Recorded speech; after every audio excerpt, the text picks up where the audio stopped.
Yep, a few things. First of all, obviously Kentucky's a great basketball team. I think Ashton Hagans has just gotten better and better and better. He's really good. He's really good, and from where he was in a junior and senior in high school, because we had recruited him, I think he's just continued to get better and better and better, which is a great credit to Coach Calipari and his staff on the development of Ashton Hagans, and I thought he was a big difference today. The biggest part of the game was 44-41, and we left 11 points on the board. I mean, that's just the game. And Michael DeVoe, who's been great all season for us for the most part, had one of the leading three-point shooters in the country, had 2 wide open threes, and he missed both. Khalid Moore had one that went in and out, literally went down and out, and then Asante Price had a layup that we missed. That's 11 points. And when you're playing a really good team on the road, and with some of our, we're missing 2 of our better players with Jose Alvarado and Jordan Usher, you just don't have any margin for error not to score in those type of situations when you get those type of looks. And that was the game right there. I thought our guys executed our game plan. We put ourselves in a position to win the game defensively. We are who we are defensively. We are a very good defensive team. And we do a good job with what we do defensively. We did a good job on the glass, limiting them. Our goal is to keep them under 9 offensive rebounds, which we did. And but we missed some threes in the second half. We missed some free throws, and Kentucky made their free throws, and that was the difference right there.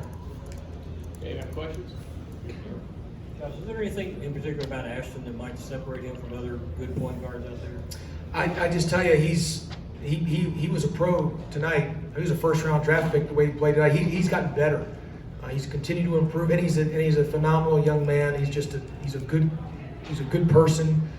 He's got a good spirit about him. So I'm really high on Ashton. I think he's really, really good, and he's continued to get better each game as each game has gone by. He's shooting the ball better, so it's a credit to him. Heck, I told Coach Calipari when we were at Memphis, Georgia Tech shooting free throws like we did at Memphis, and they're shooting free throws like he would have won maybe as much as he won at Memphis. He might have won 100% of his games the way they're shooting the free throw right now. I think they're one of the 2 or 3 best in the country, and that's a big difference. In games when it's a possession by possession game, be able to make those free throws, and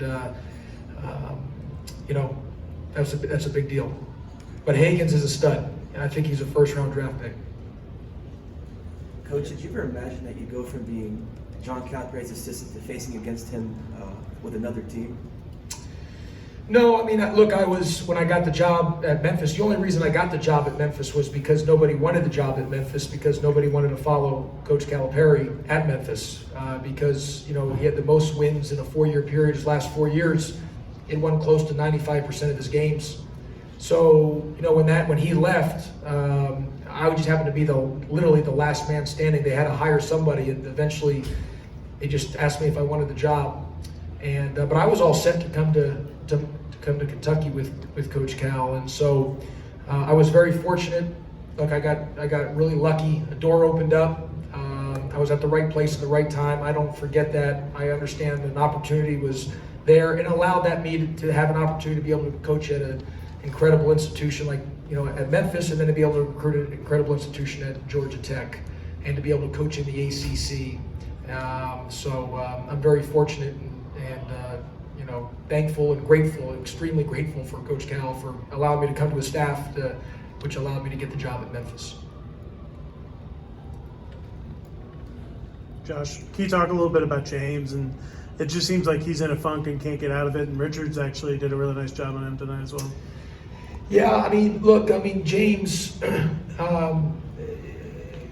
the better James will be is going to be better when our guards can continue to help James. James he's gotten better, obviously, from where he started, but he struggled last week a little bit, obviously, as we know, and he's gotten some foul trouble. He did have 3 block shots tonight. A couple times I thought on his fouls he tried to make a couple home run plays, which put him in a position to get a silly foul. But for us to have success, we need James to be really good.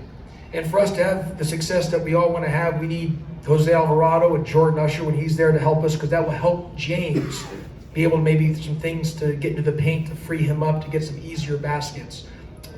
But in the short term, until that happens, he's just got to be really effective. And the biggest thing is the turnover deal. You know, he had 3 again today, and we just got to be better about that in that area. Josh, can you talk a little bit about what maybe Keon Brooks, what he provides for them coming off the bench? Yeah, Keon Brooks was solid, but you know, my whole thing is we followed the game plan. There was no issue. Ashton Hagans was the biggest difference in the game today was them making their free throws, but also that the 11 points we left on the board when we were 44-41 late in the second half or middle of the second. That's the game. And Keon, they got a bunch of good players. The 8 that played are all high-level guys. They're all going to play in the NBA, you know. But obviously, the guy that's a first-round surefire, first-round pick, I assume, is Ashton Hagans, and he was really, really good today. But we followed our game plan. We did our job, and we put ourselves in a position to win. There was that segment. There was 11 points left on the board, and when we don't have that margin for error, that's against a really good team like Kentucky. You're just not in a position to do that. Josh, do you remember your very first meeting with Cal? What you were thinking? Your impression of him? Yeah, I mean, I knew Coach Calipari during recruiting and all that, and I really mean this.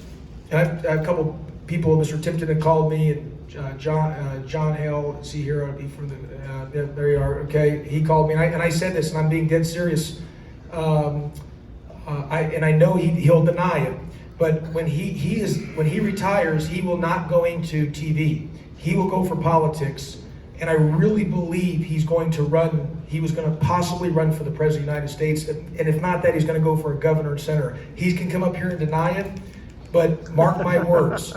And he just, you know, he has that charisma, he has that energy to do it, and he's always been interested in it. And so I'm telling you, when he does it and he can deny it now, he will end up running for it. And I don't know which party or anything like that, but he's got that ability. He's a genius of a marketer. He's obviously a genius of a basketball coach. He's one of the greatest to ever do it, regardless of sport. He's one of the greatest coaches ever, and it wouldn't matter if he was running a slice-by-slice pizza place down the street. It would become a multi-million-dollar company. He just has something about that you know, the ability to be very successful no matter what. He just happened to choose basketball, and he would have been successful no matter what he does. Josh, you have an offense where it feeds off the defensive energy, and in the second half you did a decent job of forcing turnovers, but there was a stretch where you made only 1 of 12 baskets. What was kind of the issue with translating those turnovers into points? The whole game was that segment where we left 11 points on the board. Michael DeVoe was wide open, incredible look. I mean, if he gets 100 of those, he's got to shoot 100 of them. And Khalid Moore was wide open, and the ball literally went in the hoop and rolled out, and then we missed the layup. So that's the basketball game. You know, if you make when you're in your best shooter, and one of the best shooters in the entire country has that open of the shot, you know, that segment was the entire basketball game. We make a shot here or there, it could be a different outcome in the end. Anyone else? Josh, you mentioned how difficult it is to follow somebody like Cal. Let's say when he runs for president and you're not at Georgia Tech, Kentucky offers you the job, you can take it in a heartbeat, wouldn't you? Well, I just hope to beat Ball State on Wednesday. That's my only thought process, is I hope to beat Ball State. But I will tell you, Coach Calipari is going to be here for a while, obviously. I think if he goes for another 10, 15 years, he'll end up being one of the winningest coach.